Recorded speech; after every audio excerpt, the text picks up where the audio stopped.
Lifestyle inflation or lifestyle creep is a phenomenon that happens to most of us. In a nutshell, as you start earning more money, you also start spending more money, making it hard to feel like you can actually make progress towards your saving or investing goals. And because lifestyle inflation happens in these little subtle ways, it's really hard to pinpoint where your money is going. In this video, I'm going to talk about common culprits of lifestyle inflation, and I'll also talk about different ways that you can deal with it so you can dial it down, enjoy your higher income, and actually not become a victim to this phenomenon. What's up? My name is Lindsay. I'm a financial therapist. That means I help people at the intersection of money and mental health. Lifestyle inflation is a phenomenon that happens to so many of us as we start to earn more money. When we start to earn more money, what starts to happen is those things that we used to think of as just out of reach or maybe a little luxury or a little treat, they start to become financially within our reach. And rather than pausing and being really intentional about whether or not spending that money in that way makes a lot of sense, we start to kind of enjoy these different things. And before we know it, we're feeling like we're on this treadmill or this hamster wheel of trying to earn more money. In psychology, this is known as the hedonic treadmill. In other words,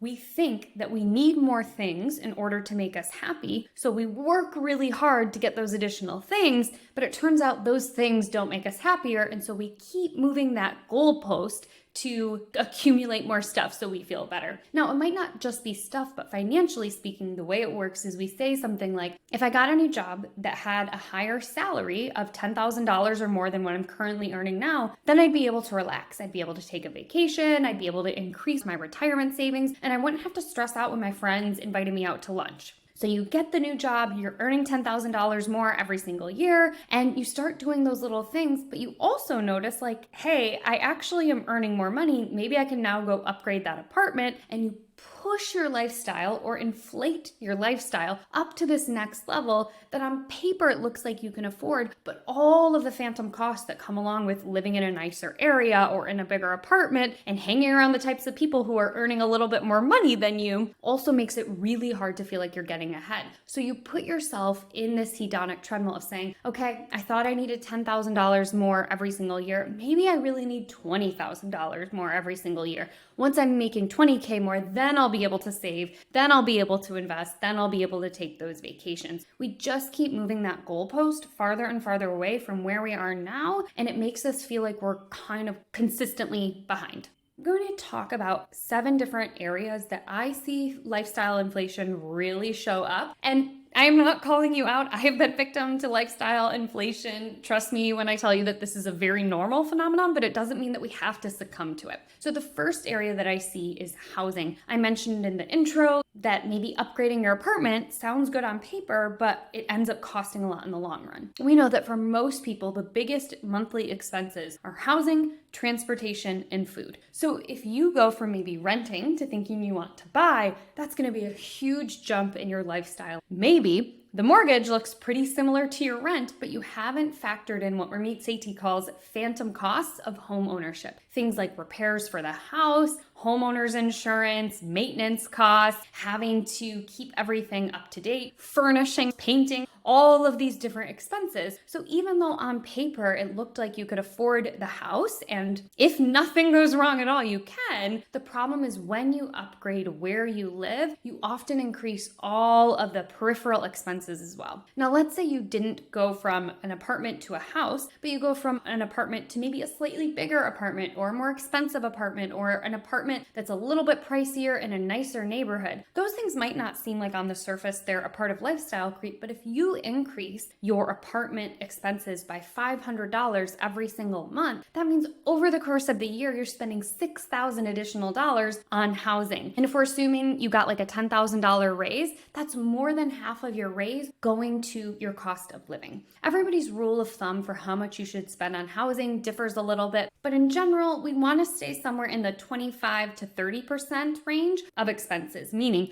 however much money you bring in every single month, you want to be spending between 25 and 30% of the amount of money that you're bringing home on your housing expenses. If you're spending 32, 35, or 40% of your income on housing, that just means that there's so much less wiggle room for other expenses in your life. Clothing is another area where we tend to kind of slide right into lifestyle inflation. When you first start out at your first professional job, you might have done like a very mini shopping spree. Maybe you did some Nordstrom Rack shopping or some Saks Off Fifth. You were trying to get some professional looking clothes, but on a bargain. Now you've gotten this pay raise and you're starting to feel like, hey, it's time for me to upgrade my clothes. I'm not interested in purchasing fast fashion. Some of those clothes that I bought the last time, they don't fit exactly right, or they don't really last, and they're not the type of quality that I want. I'm gonna really work on upgrading my clothing. Rather than just buying a handful of nice pieces that you can use again and again and mix and match with other items in your wardrobe, you buy an entire new wardrobe that then means you need to upgrade all of these other things. All of a sudden, the shoes that you wear don't really feel like they go with the nice clothes, so you go out and buy new shoes. And then if you're a person who carries a bag or a handbag, you realize that maybe your bag or handbag is starting to look a little threadbare, so you go out and get new handbags. And then you're also realizing that other accessories, jewelry, belts, things like that are also looking a little dingy, and so you upgrade those as well. And that is how lifestyle inflation can happen. You can tell yourself, I'm going to reward myself with a cute new blazer or a cute new dress. And before you know it, you have gone and done an entire wardrobe haul and kind of slipped into lifestyle inflation in that way. It's also really challenging because, nice things kind of beget nice things. It's really hard to go from wearing like a bespoke blazer that fits you like a glove, that launders really easily, back to some of like the fast fashion pieces. I don't blame you at all. But instead of feeling like you have to overhaul your entire wardrobe in one fell swoop, be really critical about the pieces that you're wearing. Again, notice the types of clothing that have some loving wear and tear on them that maybe could be a good starting place. Rather than feeling like you want to overhaul your entire wardrobe, start with the pieces that you know that you need as kind of the backbone of your wardrobe. Invest in those pieces, and then over time you can slowly upgrade some of those other pieces. I've shared here on this channel before, I've got two places that I love to go to for clothes. One is Rent the Runway. The other one is ThredUp. With Rent the Runway, you can get 5 pieces a month for under $100. I find that to be a really nice way to kind of freshen up my wardrobe, do it a little bit of seasonal changes, but still really use the workhorse pieces in my wardrobe of those regular staples that I have, and then just kind of get something new and fun to use for a month. The other one that I mentioned is ThredUp. It's an online thrift store essentially, and I like to search for new with tags, meaning that the pieces that I'm getting haven't even been worn. And I know the brands that I like, I know kind of roughly what size I am, and I like being able to kind of pick and choose when it's time for me to upgrade those staples. That's usually where I turn. Those are just some of my thoughts, but you can decide how you want to upgrade your clothing. The fourth area where people succumb to lifestyle inflation is grooming expenses. Maybe you used to be the type of person who got facials once or twice a year before a big event or to treat yourself around the holidays. And once you get a raise, you realize you could actually go every other month or every month if you want. And so that expense that was a 1 or 2 time a year kind of a treat suddenly becomes this monthly bill. Same thing goes for things like getting your eyebrows done, your nails done, getting blowouts on your hair. These are the types of things that might have been treats before that you would treat yourself to a handful of times throughout the year, but now you're at a different financial phase of your life, and so you're wanting to upgrade those different areas, and so you're spending more money on those things, and then it again becomes this vicious cycle where to maintain something like a keratin hair treatment, you feel like you have to get blowouts a couple of times a month to kind of support the investment that you made in that keratin treatment. So that's another area where I see people kind of fall into lifestyle creep. The fourth area is Timesavers. I personally love Timesavers, and when I make more money, I feel like this is where my lifestyle inflation really goes up, because for me, I would rather pay for the convenience of certain things, so I have to be really intentional when my household income increases, I know that this is going to be an area where I'm going to want to spend that money, and if it's aligned with my values and I can afford it, that's perfectly fine. But for many of us, we don't really think through it, so services or things that we use to help save us time are things like hiring a house cleaner, grocery deliveries, dinner delivery, a dog walker, dropping your clothes off at a laundromat or at a wash and fold, and pre-cut or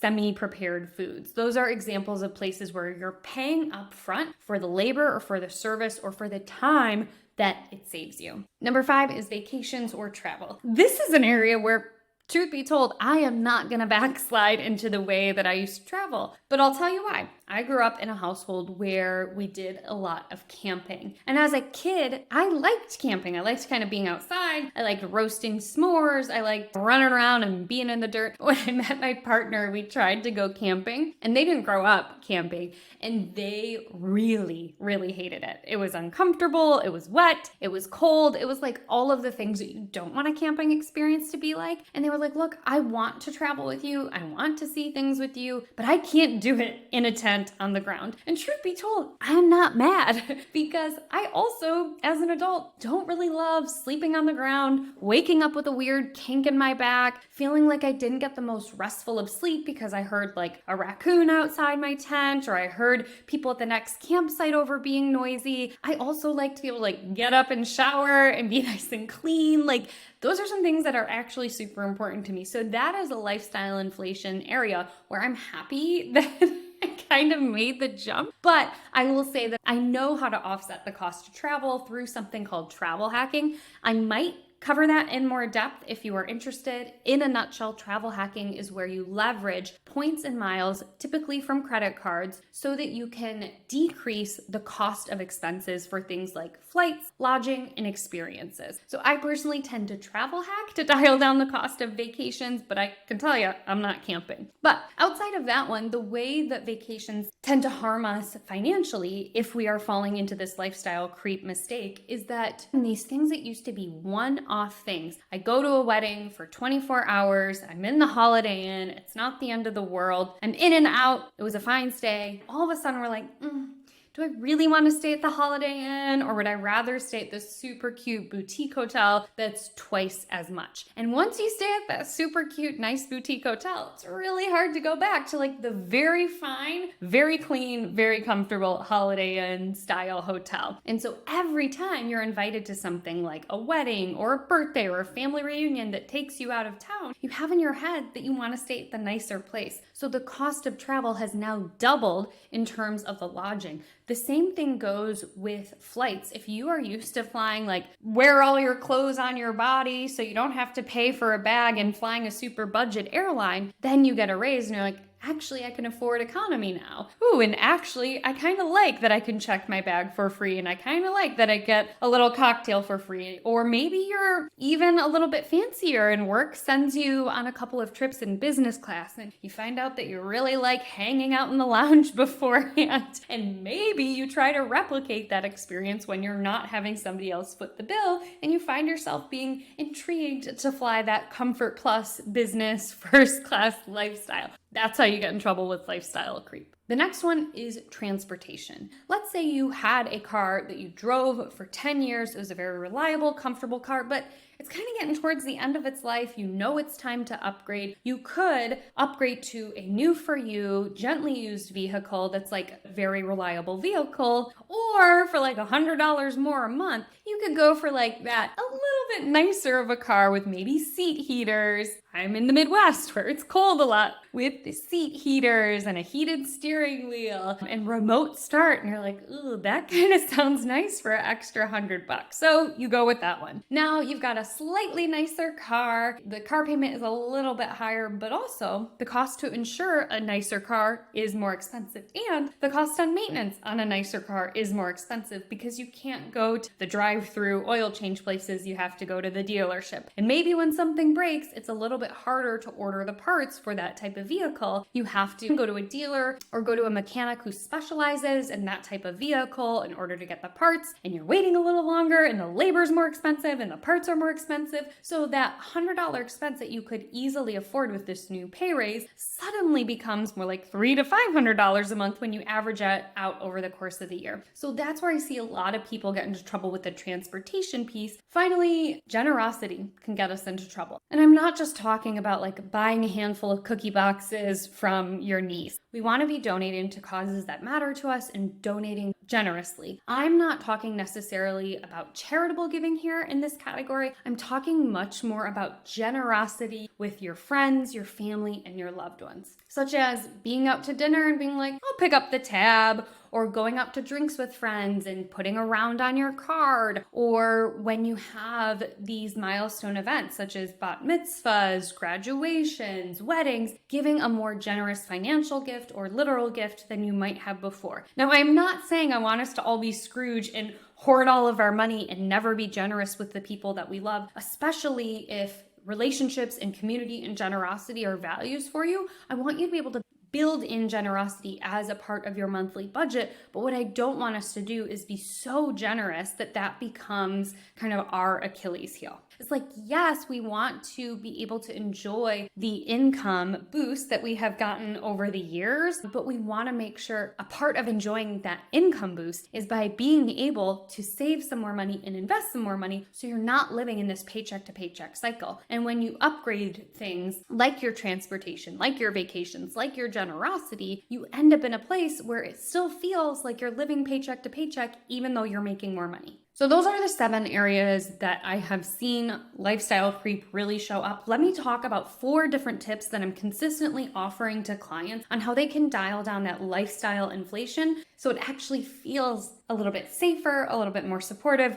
when they are getting those pay raises or income increases. One is to plan ahead. In many industries, it's common to have a cost of living wage increase every single year. That cost of living increase is typically a 2.5% to 4% pay raise. So if you're in an industry where you typically get that 2.5% to 4% pay raise, I want you to be thinking about where you're going to put that 2.5% to 4% pay raise. Meaning, a lot of us take it in, we get the pay raise, and then we spend that 2.5% to 4%. Versus when that 2.5% to 4% pay raise comes in, how are we going to decide where that extra money goes so that it supports our values and our financial goals? Rather than spending the entirety of the pay raise, I recommend taking a portion of that new money and putting it specifically towards those financial goals that really matter to you. Maybe that's increasing your retirement contributions. Maybe that's putting a bit more savings in your 529 if you have a child that you want to help support through college, or maybe that's bulking up your emergency fund. But at any rate, creating a plan so when that money comes in, that money is automatically being funneled elsewhere. This is incredibly important because it's really, really easy to spend that money when you get it. But if you have a plan for it beforehand and that money is going into those different areas before you even see it, that is how you can avoid living in that paycheck to paycheck cycle because you're moving that money where you want it to go. I also think it's important to plan for windfall. If you are a person who works on a commission basis or gets quarterly or annual bonuses, I want you to think about how you're going to split up that 100% of that bonus and put it into different buckets so that way you can avoid lifestyle inflation. Let's say of that 100% bonus that you got, you automatically say 40% of it just goes into your retirement account. You don't even look at it. That 40% is going into a retirement account or going into your investment account. So now you have 60% left. So now you go, okay, where do I want the rest of that money to go? I would say take 10% of it and put it in your fun money account or in your checking account and actually enjoy it. Then you still have 50% left that you can put into different specific buckets so that you can move out of that paycheck to paycheck cycle. Maybe you put a portion of it towards an emergency fund, a portion of it towards vacations, and a portion of it in your sinking funds. But I want you to plan for when that money comes in, where it's going to go, so you don't end up spending all of it and then feel like you're kind of stuck. Number 2, let treats be treats. One thing that I noticed as my income went up was that date nights that used to be much more modest suddenly started becoming a little bit fancier. And then those fancy date nights started to become the baseline of all date nights. So having to sit down with my partner and kind of reel in what our normal date night is going to look like and kind of craft a specific budget or spending plan for it makes a big difference. And now we have kind of one fancy date night a month, but then the other date nights that we're going out, we're doing things that are more low cost activities. That way, that fancy dinner out feels really, really special and it doesn't feel like just the norm, and we don't get used to or kind of entitled to having a 5-course meal or something like that. Same thing goes with like shopping outings or grabbing lunch when you go into the office. If you love to shop and you find it very exciting, rather than be like, yeah, I can just shop whenever I want now that I got that pay raise, again, really look at your wardrobe and figure out the pieces that you need or want, and give yourself a little bit of permission to maybe go to that high-end consignment store or to buy a nice piece for yourself, but don't make it that you're shopping every single day, or give yourself permission just to like shop every time something is on sale. And if you're going into the office now and you want to motivate yourself to get there, you're like, okay, I'm going to treat myself to my favorite smoothie and salad place if I go into the office. Maybe that just works as a nice incentive to get you back into the office, but now that you're there 2-3 days a week, you're getting that thing 2 or 3 days a week. Keep it to a treat where you're doing it once a week, every other week, or even once a month, so that way it can still kind of be that fun reward and excitement instead of like your baseline. Number 3 is to review your monthly spending regularly. When we kind of slide into this lifestyle creep, it can be really hard to notice how our cost of living just raises by $50 a month, $100 a month if we aren't actually reviewing how much money is going out. I recommend choosing some sort of software or app to help you track your spending so you can kind of see it all in one place and see it categorized by these different areas. Maybe you see that your transportation costs have shot way up since you got your raise. Maybe that's a cue for you to dial back on that spending and see how you can kind of rein it in. It also might be a good cue for you to negotiate the cost of your car insurance if that expense has gone really high. And number 4, be aware of emotional spending. I have an entire video about the brain chemicals that are released when we go shopping. You might want to check it out. But in short, there are 4 brain chemicals that can be activated or released when we shop. They are dopamine, oxytocin, serotonin, and endorphins. And they are things that our brain needs, our body needs, that can all be met with shopping, but shopping isn't always the best coping skill. So if you're finding yourself feeling lonely, feeling bored, craving some excitement, or craving a feeling of accomplishment, you're going to want to check out that video to see other ways that you can deal with those emotions. Let me know in the comments which of these tips you are going to take with you to help dial down lifestyle inflation. Again, know that you're not alone if it happens. This is not me bashing on you. I have fallen victim to lifestyle inflation for sure, and it's not all bad. I don't want to say that every single time you get a raise, you should just like hoard it away and not enjoy it. I think one of the benefits of having more money over the course of our lives is being able to use it for the things that we love. What I want to be sure that we're doing is making sure that the things that we love are in the moment for sure, but are also available to our future selves. And that means taking kind of a long lens view along with that short lens view when you are getting and making more money. See you in the next video.